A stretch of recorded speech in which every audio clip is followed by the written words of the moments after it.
Hey everybody, we're going to jump right into chapter 13. This is our last chapter of the year.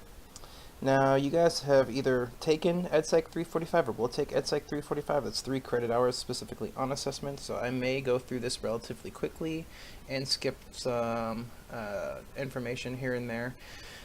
But you should either A, know this, or B, I just want to expose you to this a little bit because you will get quite a bit of instructional time. So let's jump right in. We're talking about tests. Every school has tests. But what is a test? A test is basically meant to gather information about how a student is doing, whether a student has mastered a skill, what do they remember certain facts, but understand that there are lots of tests and they come in different forms and they have different purposes, and we're going to get into those right now. But first, some vocabulary words. A standardized test. Everybody should be pretty familiar with a standardized test because we've all taken, a million standardized tests in our lives, ISTEP, SAT. But basically, if you look at the word standard, you'll get your definition. Everybody who takes the test will take it in a standard format. We have two terms that are yin and yang for each other, formative and summative. We would use them in the term formative assessment and summative assessment.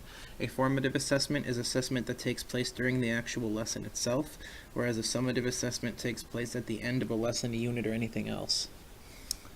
Now we have two testing terms, validity and reliability, and we can go ahead and take the ility out, if you will, both of those words, and you're broken down into reliable and valid. So good tests should be both reliable and valid. If a test is reliable, that means that if you give a test 10 times, you should get to 10 different groups of people or to the same people. They should get relatively similar scores or similar outcomes or distributions of outcomes. If you have a wildly different range of outcomes, that either says something about the teacher or something about the test or something about the group. If a test is valid, that means that it is testing what it's supposed to test. For example, if you're taking a math test and for some reason you need to have people write out words like a sentence and somebody misspells a word and you take off points for that, you're no longer measuring the math portion of that test or the ability to do computation or whatever. You have now made this a spelling test. So what are you trying to measure? Is it going to be a spelling test? Is it a math test? What's the deal? So we talked about types of tests. So a norm reference test, if you look at norm, like if something is the norm, you're talking about what people do, and we kind of use that term here. So a norm reference test is basically based on how everybody else does. For example, the SAT is a norm reference test because you basically are piled on top of each other. The people at the top will get the best grades or the best score on the SAT, and people at the bottom will get the worst. Someone who gets a 2400 on the SAT probably doesn't get 100% per se on the SAT, but they are on the top, 0.01% of people that take the test. And they adjust that algorithm based on the year and people that take it. A criteria on reference test is, do you meet specific, criteria, if you break the word down. But think of the ISTEP, or think of the ECAs, end of course assessments that you take in high school. To pass the ECA, you need to know this, and this, and you need to show your demonstration and mastery of said thing. So we have two relatively similar looking words next, curriculum-based assessment and curriculum-based measurement. If you look at assessment, curriculum-based assessment,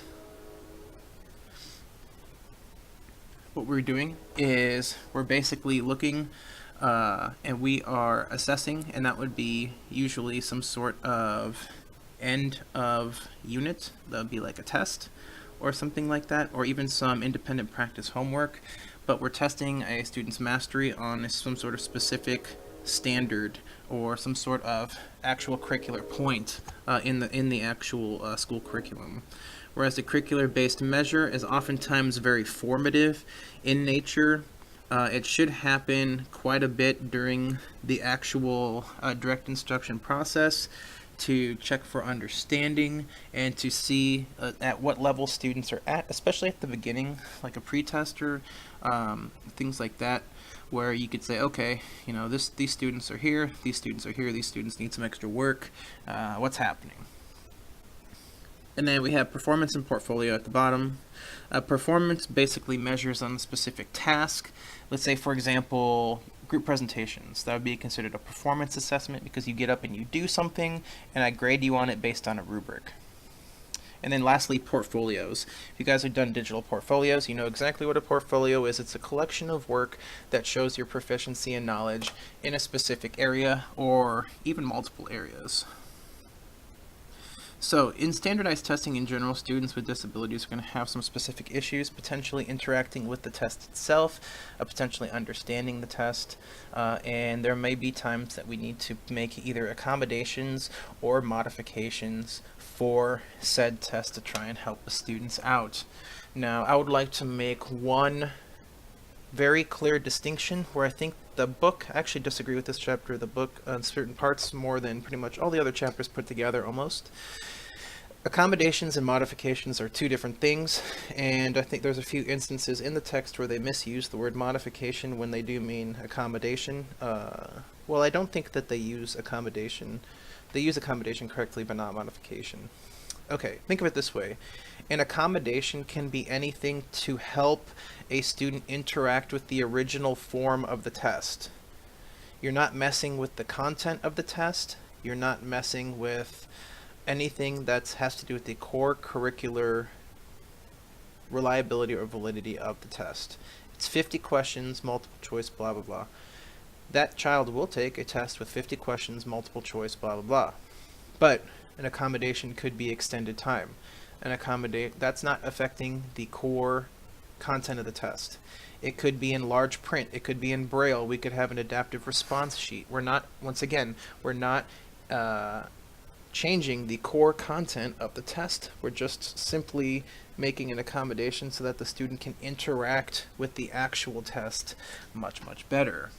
Okay, we could even do things like having an isolated testing location.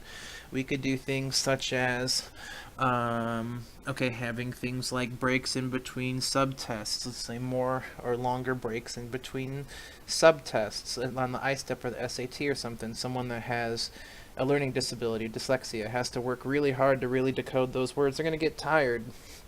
So they may score well on the subtest number 1, but by the time they get to subtest 5, they're not going to do so hot because they're tired. And we can't blame them for being tired because they're using 5 times the mental energy to try and decode and understand those words as everybody else.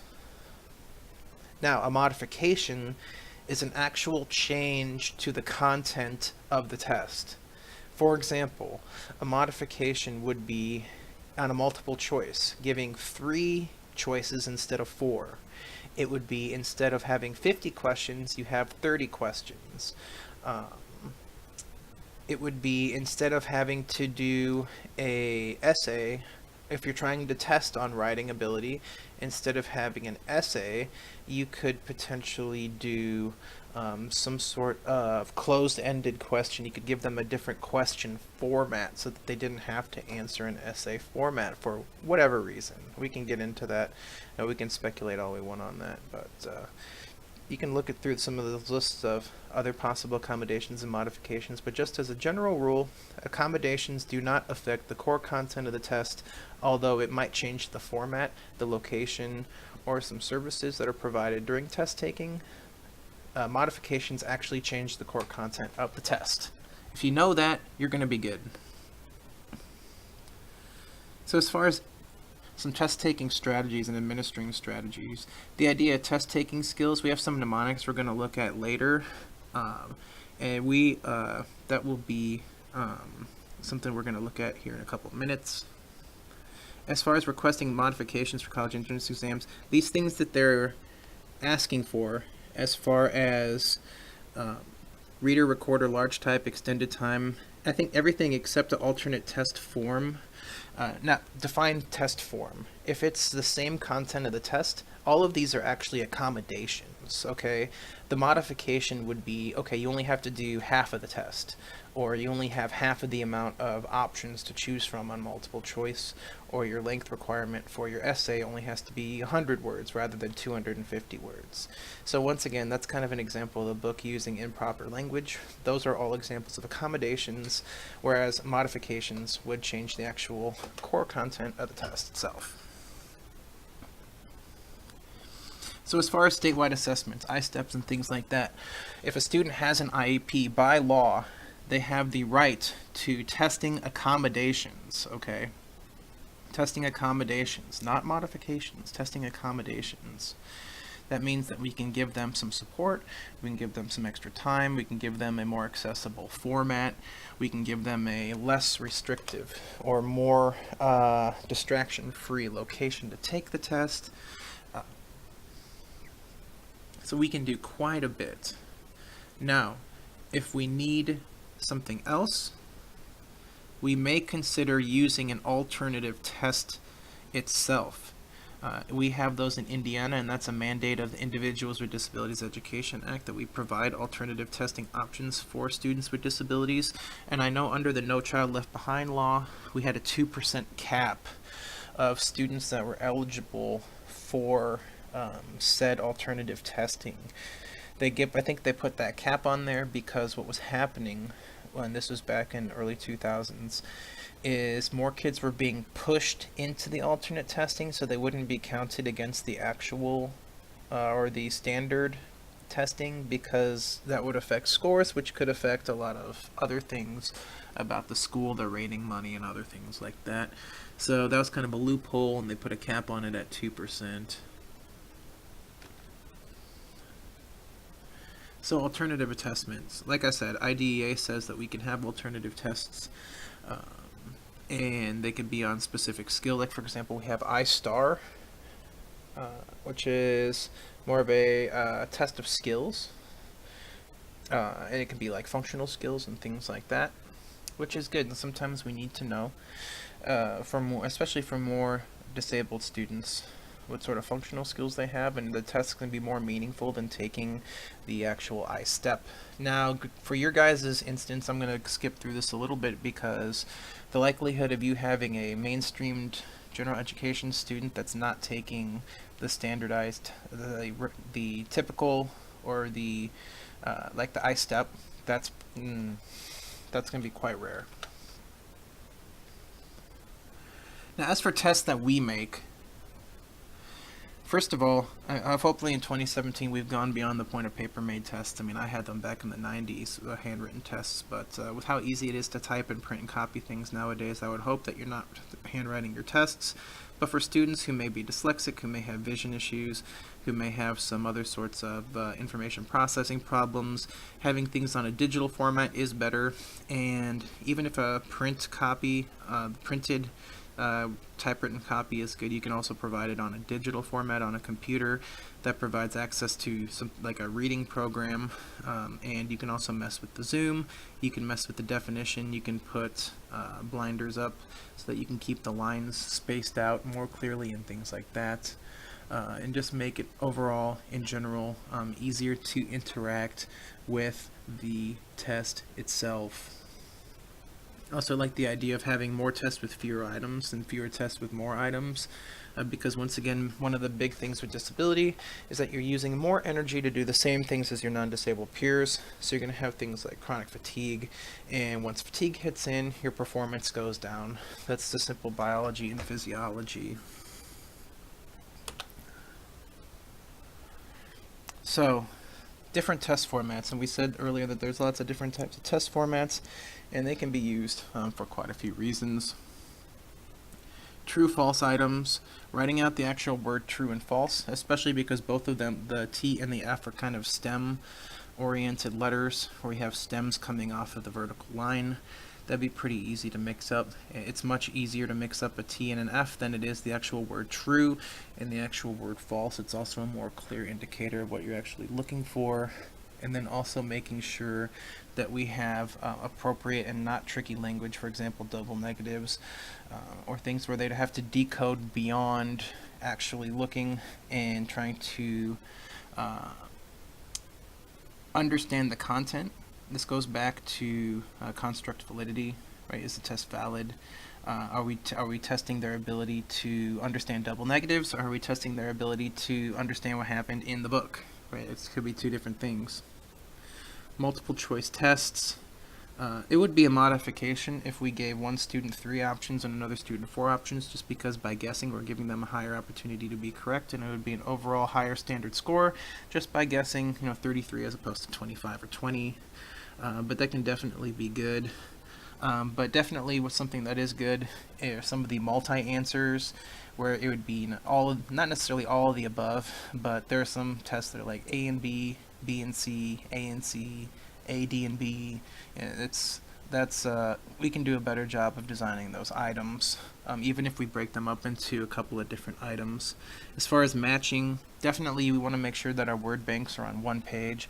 Also, if you have some sort of, well, you shouldn't have a rule against it, but if for whatever reason they can't actually interact or touch the paper or mark the paper, you should give them a word bank so they can actually cross things off to keep things organized. That'll keep their what they know and what they don't know more organized.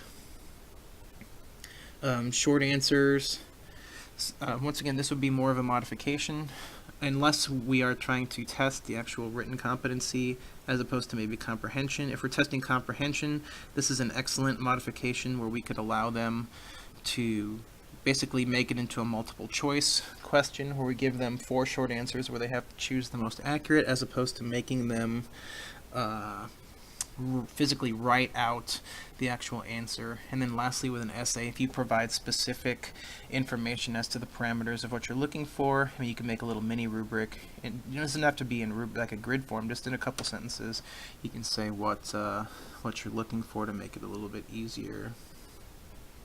So curricular-based measures, once again, this is to establish progress on the actual curriculum. You do this for like dibbles, spelling, reading, so you have grade level work, and you test them at various points in the year to see how they're improving or what they're doing, and it has to be the same level. That's specifically important. That's pretty specific and important, that because we want to test them on a similar level, because that makes the data the most useful. If we're testing them on different levels, we're comparing apples to oranges to bananas to a tree. It's very hard to compare all 4 of those things together when they're different, because they're on different levels. Now, that being said, if a student clearly demonstrates 100% mastery, yeah, we can talk about a different level, but at that point, we're getting into exceptions, pretty good exceptions here. So here's a good example from spelling lists. Okay, so you have at the beginning of the year you'll say it's grade 3, right? So you have grade 3 level words that you give at the beginning of the year, and then you keep giving the test, you keep giving words from the grade level bank. You can also include words that they learn. Basically, the idea is throughout the year they'll do better and better on the test to show that when they started 3rd grade they were at 40%, when they're leaving 4th grade, or when they started 3rd grade they're at 40%, when they leave 3rd grade they're at 85 or 95%. Keeping that level consistent is going to help give us the better data. Performance assessments. Once again, like I said, this is like your group presentations where you're actually performing a specific task, and this is usually done through rubrics.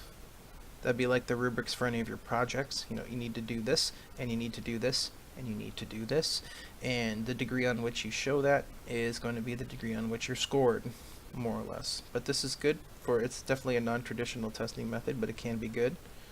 Especially for people that may not succeed, or not succeed, but for people who may struggle with a pen and paper traditional type testing.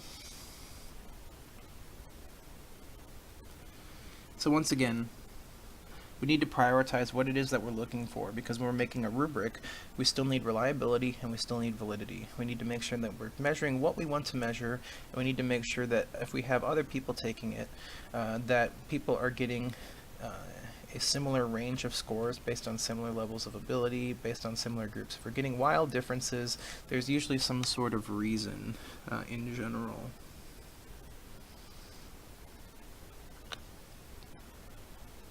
Oops. And last, we got this portfolio assessment. Like your portfolios for your teaching license, it's a collection of things where you basically show your mastery on a particular subject, topic, or skill using different work samples. And the idea here is it's a collection of work samples. You're not necessarily making things for the portfolio, but you're pulling things that you do and you're putting them into the portfolio. So you're pulling things that you're organically doing during the school year and you're putting them in the portfolio to show a student's development, or maybe, you know, lack of development. It really depends on how the student's doing.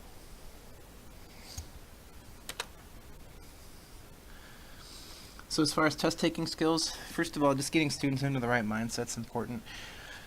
As far as test taking strategies, anxiety strategies, we talk about elimination and things like that, time management, and then also understanding of self-regulation of one's own ability. If you feel yourself getting tired, especially for students with disabilities, if you need to take a break, you need to understand that you're getting tired and that you're not performing as well, so you can finish up whatever part you're working on. Be, you know, Mr. So-and-so, I need a break.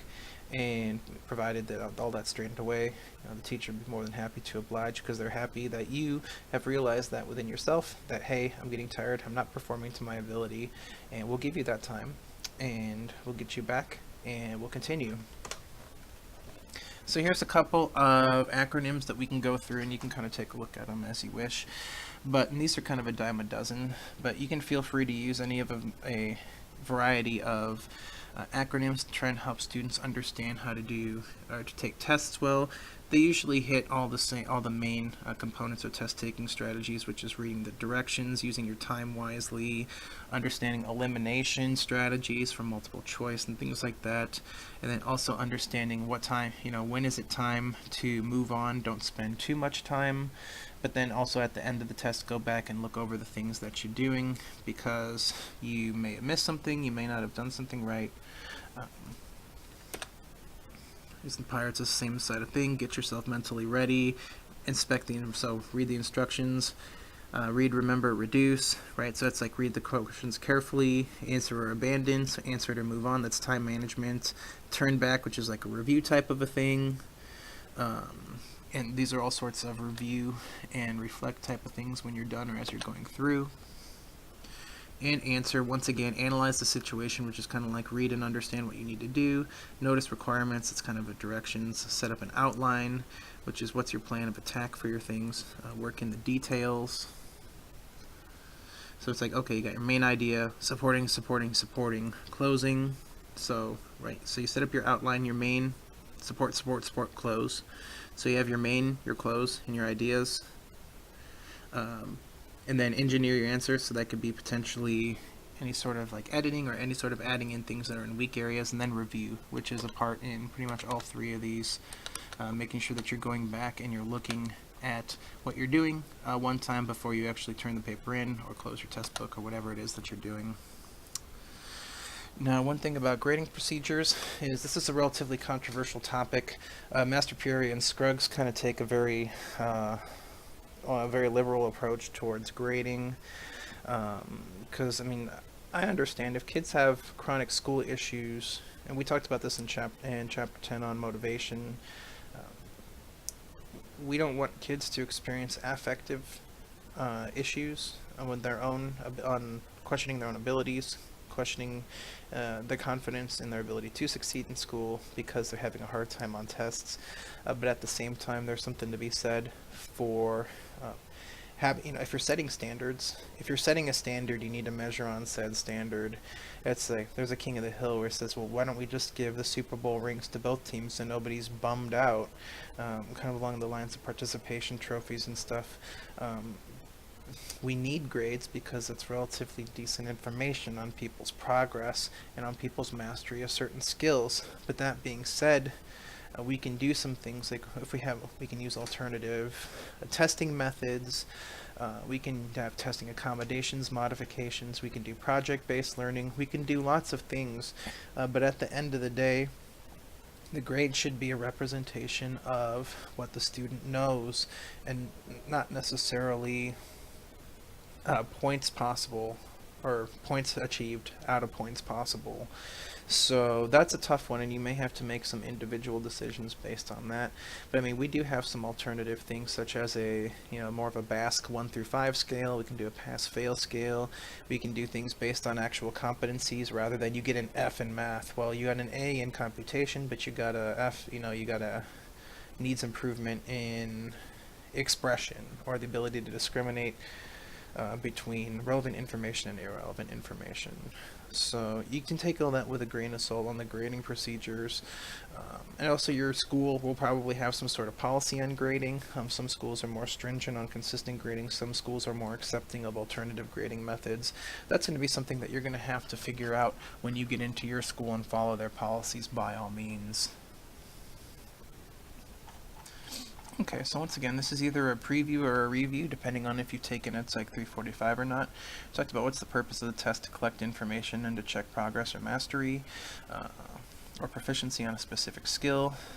Talked about some key terms: standardized, everybody takes the same; formative is during the instruction; summative's at the end. If a test is valid, that means that we're testing what we're looking for, right? A math test shouldn't be taking off points for spelling on a math test. A reliable test means we give it to 10 groups of kids, they're probably all going to get around the same types of score if you put it all on a bell curve. Norm reference tests, or kids are basically scaled against each other. Criterion tests, our kids are scaled against the actual criteria of the test, and they need to hit a specific score to consider like a pass. Curriculum-based measurement and assessment has to do with measuring a student's ability based on grade level standards or what you're teaching. The idea of a performance assessment would be like a group project or something where they actually perform a specific task, and a portfolio is a collection of specific work samples, not made specifically for the portfolio, but done organically throughout the year and then used to collect to show growth and improvement throughout the year. So we talked about the difference between accommodations and modifications. Accommodations do not change the core content of the test, while modifications do. Accommodations can be extra time, low distraction space, different format of the test like large print, braille. They can have access to an alternative response format, so instead of having to fill in the little bubble, they could circle the number.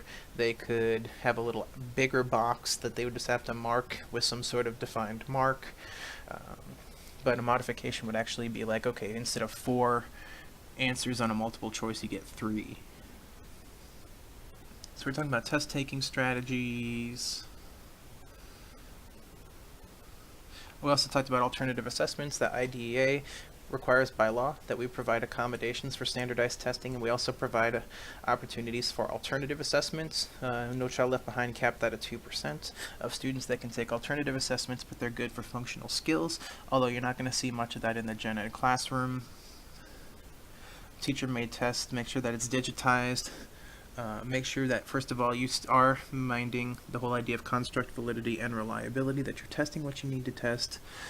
More tests with fewer questions to help with burnout and fatigue. And also make sure that all your tests are developmentally appropriate with your vocabulary. That if you're testing on vocabulary, yes, put vocabulary the student may not know, but if you're not testing vocabulary, the students really should know all the words that you're using on the test. Otherwise, it's a vocabulary test and it's not a science test, or it's not a math test. All the different test forms and things you can do. And then we talked about curricular-based measures, that we use them multiple times throughout the year to track progress. We talked about performance assessment, where you do a skill and you grade on a rubric. It can be very long or it could be relatively simple. And we talked about portfolio assessments, which are organically created work samples that we collect to show mastery and skill. And then lastly, the idea of test-taking strategies. We got some mnemonics, time management, the idea of reading directions, anxiety, reducing elimination strategies for multiple choice, all that good stuff. And like I said, these acronyms are a dime a dozen.